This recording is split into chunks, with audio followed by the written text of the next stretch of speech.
Hello दोस्तों, स्वागत है आप सभी का फिजिक्स संसार के इस लेटेस्ट वीडियो में। आज के इस वीडियो में आज का जो हमारा टॉपिक है वो है परिनालिका से संबंधित स्वप्रेरण गुणांक, या इसी को एग्जाम में ऐसे भी पूछता है कि किसी भी परिनालिका से संबंधित स्वप्रेरकत्व का व्यंजक प्राप्त कीजिए या स्वप्रेरकत्व की गणना कीजिए। तो चाहे जैसे क्वेश्चन पूछे, अगर आपसे परिनालिका से संबंधित स्वप्रेरकत्व या इसी को स्वप्रेरक गुणांक, तो दोनों चीजें एक ही हैं।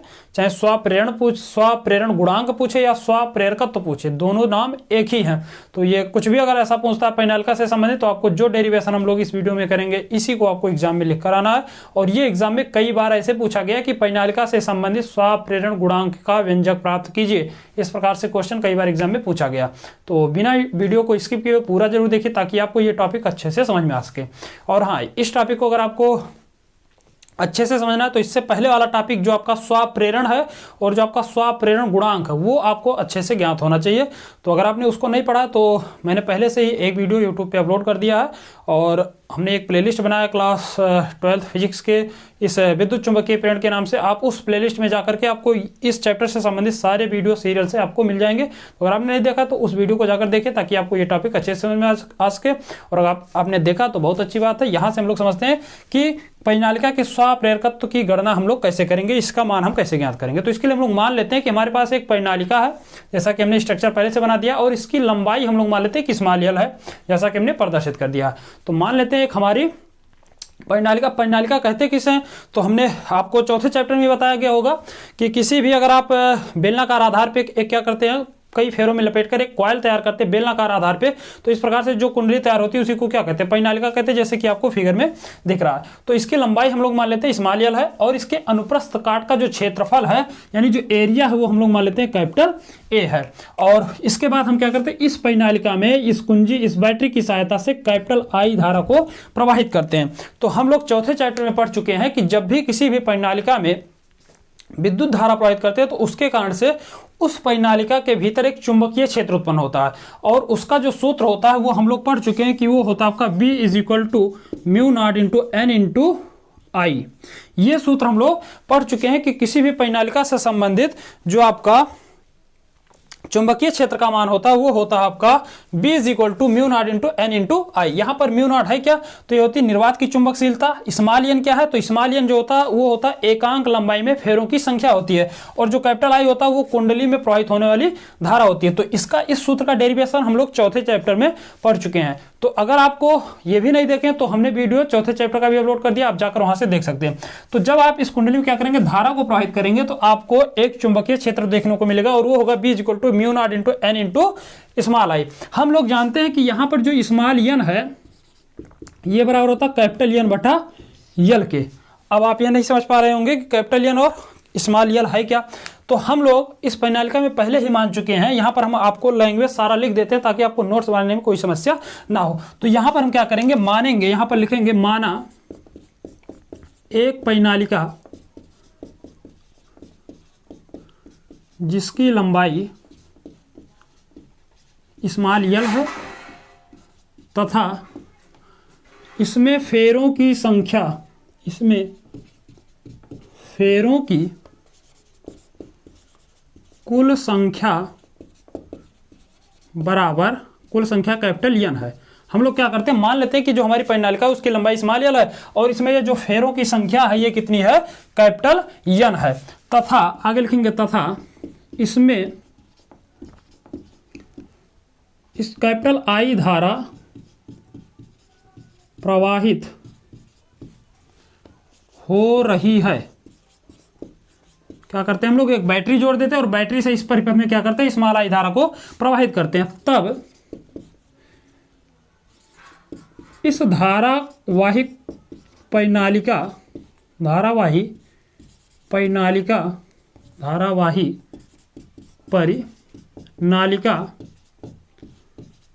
के चारों ओर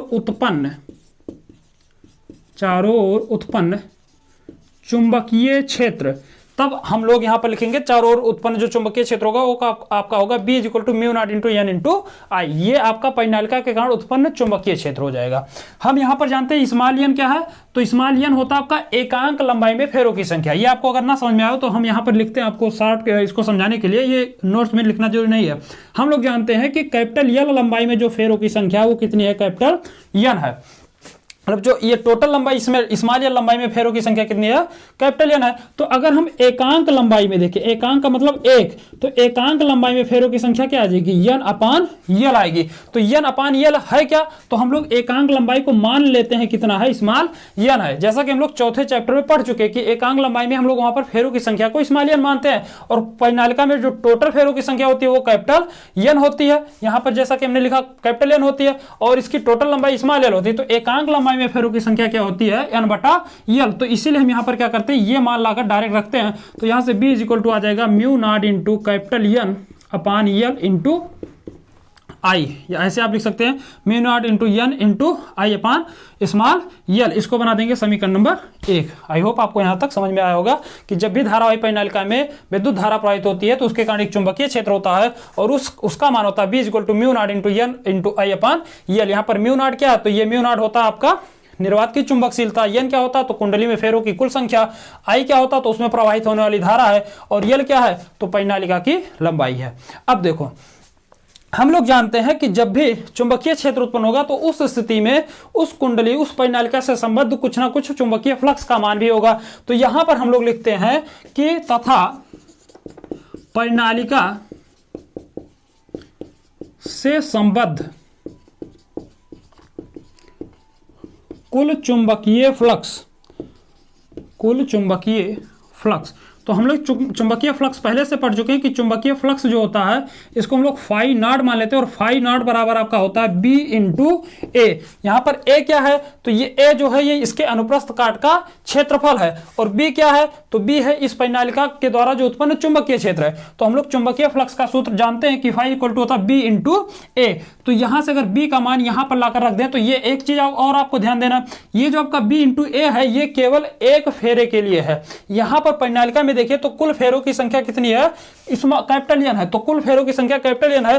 तो यहां पर लिखेंगे तथा तब कैपिटल एन फेरों के लिए कुल चुंबकीय फ्लक्स, ये जो एक फेरे के लिए वो आपका phi naught equal to B into A और एन फेरों के लिए अगर देखेंगे चुंबकीय फ्लक्स तो आपको क्या करना पड़ेगा, इसमें एन से गुणा करना पड़ेगा। तो यहां से आपका phi not is equal to कुल फेरों के लिए तो हम लोग मान लेते हैं कि जो फाई है ये आपका हो जाएगा एन इंटू फाई नॉट। हम क्या करेंगे, अभी आपको मालूम हो कि एक मान लीजिए एक पेन की कीमत बराबर 2 रुपया, तो अगर हम आपसे कहें कि 10 पेन की कीमत बताओ तो 10 के लिए आप क्या करेंगे, तो 10 पेन बराबर आप क्या करेंगे 10 गुणे 2 कर देंगे तो ये आपको मिल जाएगा 20 रुपया। वैसे यहां पर आपको दिया एक फेरे में जो उत्पन्न चुंबकीय फ्लक्स है वो बी इंटू ए है, तो कैपिटल एन में फेरों के लिए क्या करेंगे एन से फाई नॉट में गुणा कर देंगे जो आपका यहां पर है। तो यहां से आपका जो फ्लक्स है, अब देखो यहां से फाई बी का मान हम ला करके यहां पर रखते हैं, तो फाई बी का मान आपका है बी इंटू ए। तो यहां से आपका फाई इज इक्वल टू आ जाएगा N into B into capital A. अब बी का मान हम समीकरण 1 से लाकर यहां पर रख देते हैं, तो यहां पर लिखेंगे समीकरण नंबर 1 से। तो समीकरण 1 से देखेंगे तो यहां से फाई इज इक्वल टू आएगा एन की जगह पे एन, बी की जगह पे आपका है mu not into capital N into I और पूरे के बटे में आपका क्या है स्मॉल एल और इंटू क्या है कैपिटल ए। तो यहां से इस परिनालिका से संबंधित जो कुल चुंबकीय फ्लक्स है वो आपको मिल गया phi is equal to N into mu not into N into I into A. तो आई होप आपको यहां तक सारी चीजें अच्छे से समझ में आई होंगी। अब हम क्या करेंगे, हमें बताना क्या है, हमें बताना है स्वाप्रेरकत्व की गणना करनी की कुल इस स्थिति में बताओ कि कुल स्वाप्रेरकत्व है कितना। तो हम लोग जानते हैं यहां पर लिखेंगे चूंकि हम जानते हैं जो स्वप्रेरण गुणांक या जो स्वप्रेरकत्व होता है वो यल इज इक्वल टू होता है फाई अपान कैपिटल आई। ये सूत्र हम लोग इसका डेरिवेशन कर चुके हैं स्वप्रेरकत्व वाले टॉपिक में कि यल इज इक्वल टू होता है फाई अपान आई। यल क्या है तो यल है आपका स्वप्रेरकत्व या इसी को स्वप्रेरण गुणांक भी कहते हैं। फाई क्या है तो कुंडली से संबंधित चुंबकीय फ्लक्स, आई क्या है तो उसमें प्रवाहित होने वाली धारा है। तो यहां पर हम लोग फाई का मान ज्ञात कर लें परिनालिका के लिए N into mu not into, यहां पर आपका डबल एन कैसे हो रहा, यहां पर देखिए तो एन इंटू म्यू नॉट और हाँ एन, यहाँ पर बी का मान भी आपका है mu not into N into I upon L, और यहाँ से फाई का मान तो यहाँ से डबल एन, हाँ एन डबल एन होगा क्योंकि यहाँ पर ये एन है और एक एन का यहाँ पर गुणा हो जाएगा, तो एन इंटू एन आपका एन स्क्वायर हो जाएगा। तो मान रख देंगे, इसको आप ऐसे भी लिख सकते हैं कि यहाँ से हो जाएगा mu not into N square into I into capital A upon L. देखिए एन यहाँ भी है, एन यहाँ भी है, दोनों का गुणा होगा तो एन स्क्वायर हो जाएगा। तो अब मान ला कर रखते हैं, तो यहाँ से एल इज इक्वल टू आपका आ जाएगा, फ्रेम चेक कर ले, हाँ दिख रहा है, देखिए यहाँ से आपका एल इज इक्वल टू आपका आ जाएगा ये मान रखेंगे फाई का, तो यहाँ से आ जाएगा आपका mu not into capital N square into capital I into A upon small L और पूरे बट्टे में कैपिटल आई। अब यहाँ से अगर इसको इसके बट्टे में क्या लिख सकते हैं, एक लिख सकते हैं, ऊपर ले चलेंगे तो यहाँ से ये आपका आ जाएगा एल बराबर, ये ऊपर चला जाएगा तो ये आएगा mu not into N square into I into capital A और पूरे बट्टे में ये आएगा, तो इसका गुणा होगा सबसे ऊपर और इसका गुणा होता है यहाँ पे, इसका इधर गुणा हो जाएगा तो ये हो जाएगा आई इंटू यल। यहाँ से देखो तो आई से आई कैंसिल, क्योंकि दोनों चीजें क्या धारा है, तो यल बराबर आपका आ जाएगा mu not into N square into A upon L, और ये आपका होगा स्वप्रेरण गुणांक का सूत्र।